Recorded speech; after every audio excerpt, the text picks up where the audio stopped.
Hi Pisces! This is Pisces Hub. Welcome to my channel. So for today's video, gagawa tayo ng daily reading for Pisces para sa araw na ito. Okay, so gamitin natin itong tarot card. Alamin natin kung ano yung mga posibleng mangyari for Pisces sa araw na napanood niya ito.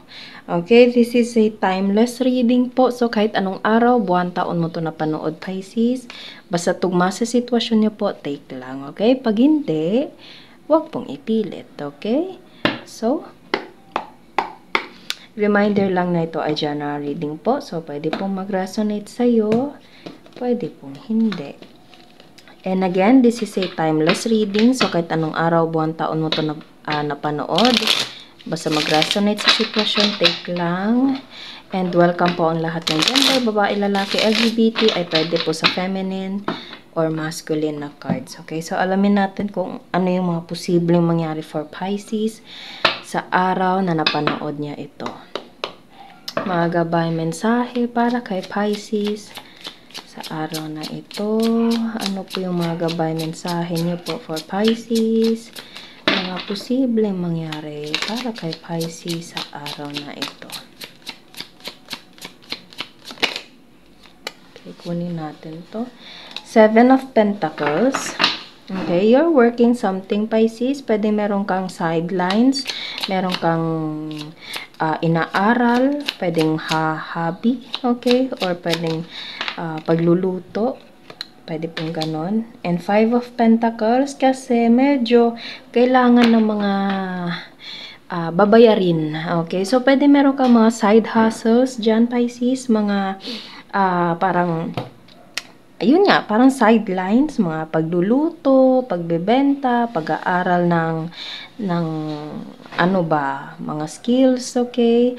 Para makatulong sa'yo, especially sa financial, Pisces, with this Five of Pentacles, okay? Pwedeng ito ay merong connection sa holiday season, especially ngayon na medyo maraming kaganapan, okay? Holiday season ngayon, so kailangan ng mga financial dyan. And Page of Pentacles, there is parang receiving a money or financial help, Pisces. Hindi man to ganun kalakihan, pero magagamit mo din to with this Page of Pentacles right here. Puro tayo dito Pentacle, Pisces. So, puro pera, financial, trabaho, okay? And the strength. Yes, you're something like parang inaaral mo yung bagong skills mo, Pisces. Nag-aaral ka. Pwedeng ginagamit mo to as your side hustle dyan. Okay, nakikita nyo, nagtatabaho, nagtatahi, nagluluto, nag-aaral para sa mga bayarin dito, Pisces. So, that's a good thing. Maayos or maganda yung ganun po. Okay, inaaral mo yung mga bagay na feel mo kaya mo namang gawin. Okay, may mga potential ka doon. And pag okay na, pwede mo namang gawin yan para makatulong sa mga financial na pangangailangan, Pisces. Okay? Kumbaga, diskarte. Okay? So, ang ganda nun, sobra. Okay, maganda yung reading natin ngayon. It's all about financial. And wow! Queen of Pentacles. Puro tayo dito pera, Pisces. Okay? Ayan, no, nagtatahi siya. So, you are like building your own skills or career, Pisces. Okay, so andun yung parang perseverance mo, okay, dedication with the strength right here na alam mo yun, mas pag-igihan pa na makapag learn ng mga bagong hobbies, mga bagong skills, okay, para sa financial. Especially this Queen of Pentacles, nakikita nyo yan, ang laking pera niyan, Pisces. Okay, feminine energy na merong maganda or maayos na financial. Okay, so thumbs up ako doon. Ang ganda. Napaka-diskarte mo dito, Pisces. Matutugunan yung mga pangangailangan, yung mga responsibilities, yung mga bills. Ayan, merong mga bills dyan. So, Patuloy lang Pisces, ano, unti-unti, small steps, okay, pero it leads to a bigger change in your life. Patuloy lang. Nakikita nyo from Page of Pentacles, as I said kanina, hindi man ganun kalakihan. Papunta siya dito sa Queen of Pentacles, which is, as I said kanina, na malaking pera. Okay, feminine energy na may malaking pera. Pwede po sa lalaki, pwede din po sa kung sino man, babae, lalaki, LGBT, kahit queen nyo nandito, pwede din po yan sa'yo. Pwede yan. Wala tayong gender specific. Okay? So, from small steps, small incomes to big financial upgrade, Pisces. So, patuloy lang. Gawin mo lahat. Kung ano yung mga skills mo na inaaral mo ngayon, patuloy mo lang, Pisces. Okay? May patutunguhan din yung pagsisikap mo. Okay? I know na kaya mo and magagawa mo, Pisces. I believe in you. Okay? Bottom of the deck is Page of Wands. Yes, you are ready. Ayan o, nagre-ready ka na. And Wands is all about action. Okay? So, you're getting ready for your action, Pisces, na gagawin. Page of Wands. There's a movement. Okay? So, pwedeng ginagawa mo na to or inaaral or meron kang plano, meron kang mga ideas na alam mo yun, pwedeng makatulong sa'yo sa mga business, pwede pong ganun, business, online, okay, or trabaho, mga alam mo yun, mga pakonti-konti pero malaki yung maitutulong sa'yo, Pisces, lalo na sa financial. So, kailangan mo lang talagang simulan. Kailangan mo lang talagang gawan ng action. Pasensya na sa background noises, Pisces. Okay? So, Page of Wands, kailangan lang ng action, kailangan lang ng pagre-ready and action and lahat ng tong pagsusumikap mo, magagawa mo yan, Pisces. Okay? So, ano pa ba? Kuha siguro tayo ng isa pang tarot card. Alamin pa natin kung ano pa yung mga messages po ng ating reading for Pisces. The Hanged Man. Yes, wag mong pag-aksayahan pa, Pisces. Okay? Kumbaga,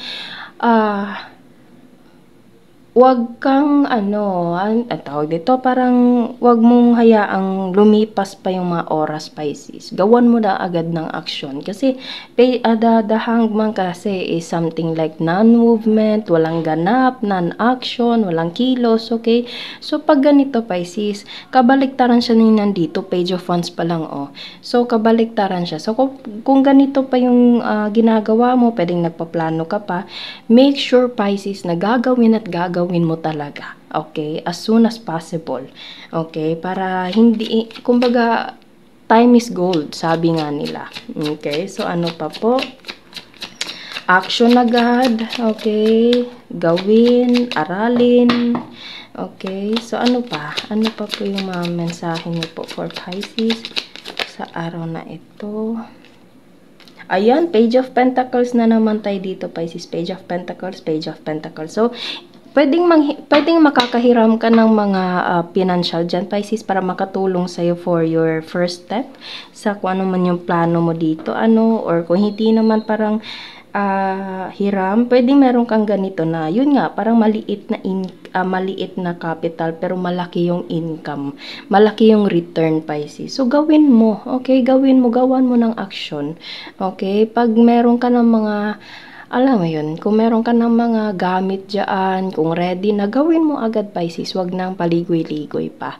Okay? Huwag nang pahabain itong The Hanged Man na nandito. You have to take an action, Pisces.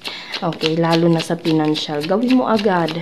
Okay? Yung mga pinaplano, mga ideas mo dyan, mga side hustle, sidelines, gawin mo, Pisces. Okay? Kasi malaki yung income nito na babalik sa'yo. From Page of Pentacles to Queen of Pentacles tayo dito.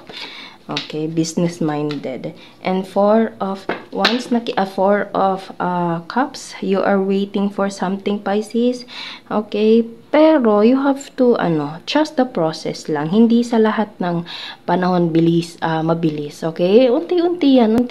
Pero darating at darating na, lalaki din yan, Pisces. Ayan, naghihintay siya, pero yung mga cups tatanggap, okay? So, pagsumikapan, Pisces, alam ko magagawa mo to.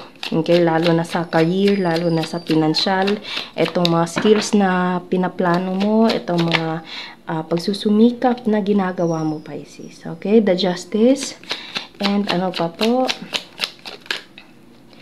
And Four of Wands. Okay, you have to take an action, Pisces. Bottom of the deck is King of Wands. Action, okay? So, pwedeng there is someone na magle-lend sa'yo ng kamay, Pisces, ng tulong with this King of Wands, okay? Pwedeng merong investor, okay? Pwede ding someone na tutulong sa'yo. Pwede pong ganon. It's either ikaw to or ikaw to. Kung sino ka man dyan, pwede po yan, okay? So, yung reading natin ngayon with this, the Justice card right here, magiging maayos din lahat, Pisces. Magiging maayos din lahat. Mabibigyan din ng solusyon. Makikita mo din agad yung outcome nito. And Four of Swords, siguro parang pag-isipan pero gawan agad ng action.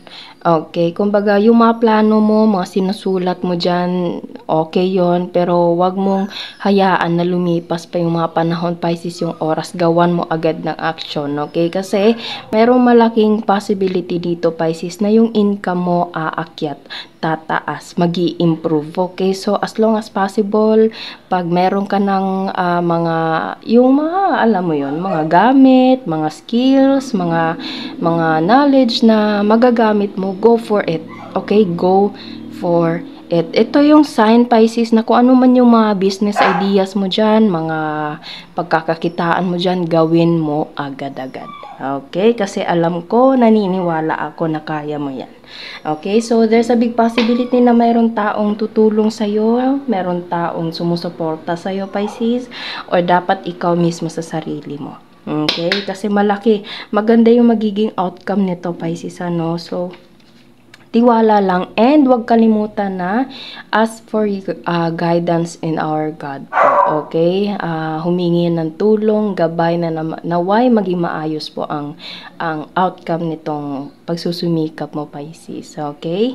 In God's perfect time. So, kuha tayo ng mga initials, random words, kung sino po yung konektado for our reading sa araw na ito.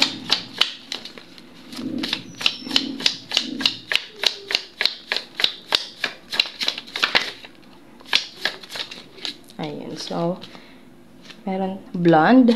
Pwedeng ikaw ay blonde, Pisces, or you dealing with someone na merong blonde na hair. Okay.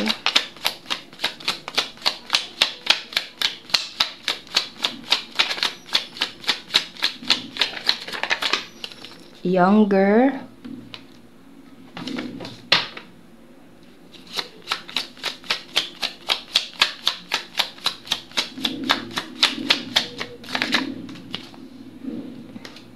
D. Okay.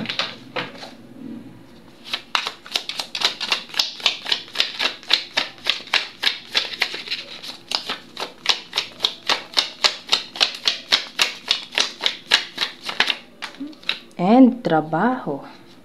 Okay, so meron tayo ditong D, blonde, younger, and trabaho po. Okay, so yun po ang ating reading for Pisces para sa araw na ito. Naway nagustuhan niyo po. Huwag niyo po sanang kalimutan na mag-like at mag-subscribe po sa ating channel.